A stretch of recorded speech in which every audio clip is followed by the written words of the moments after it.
Final week of the fantasy football regular season. If you want to make the playoffs, you better get the right defense and kickers in your lineups. That's what we're talking with SI fantasy analyst Michael Fabiano. Because, hey, kickers and defenses, they are people too. Fabs, let's go with your starts for defense, special teams, and throw in a kicker too.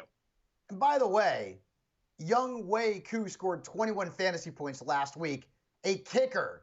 He outscored like half the quarterback, so don't tell me that kickers don't matter. I'm going with Jason Sanders this week against the Cincinnati Bengals. Sanders has scored at least 9 fantasy points in 4 straight games. Cincinnati's allowed 10 or more fantasy points to kickers 6 times this year. So down in South Beach, start Jason Sanders. One of my favorite defensive plays of the week is the Kansas City Chiefs. Now, they've scored just 7 combined fantasy points over the last 3 games. That's not good, but a matchup against the Broncos, that should be good for what ails them. Defenses have combined to score the 2nd most fantasy points against Denver, and Kansas City put up 24 points against them back in week 7.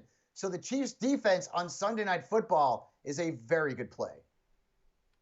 And then how about the kickers or defenses that you don't think people should start this week? Who are you leaving on the bench?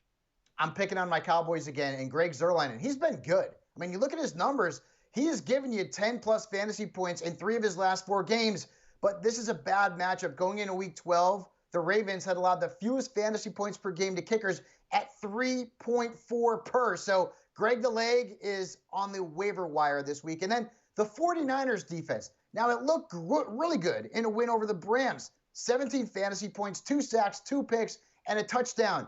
Don't chase the points. Why? Well, Josh Allen and the Bills are coming to town. Well, not exactly town, but Arizona. That's where they're playing that game.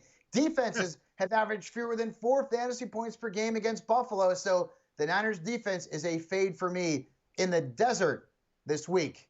Welcome to 2020. Now, we also have quarterbacks, running backs, wide receivers, and tight ends. Michael Fabiano, he does the start-em, sit-em for all the positions. Plus, he's got his Week 13 PPR rankings coming out a little bit later in the week. You got to check it all out if you want to win your matchups. Go to si.com/fantasy for more analysis.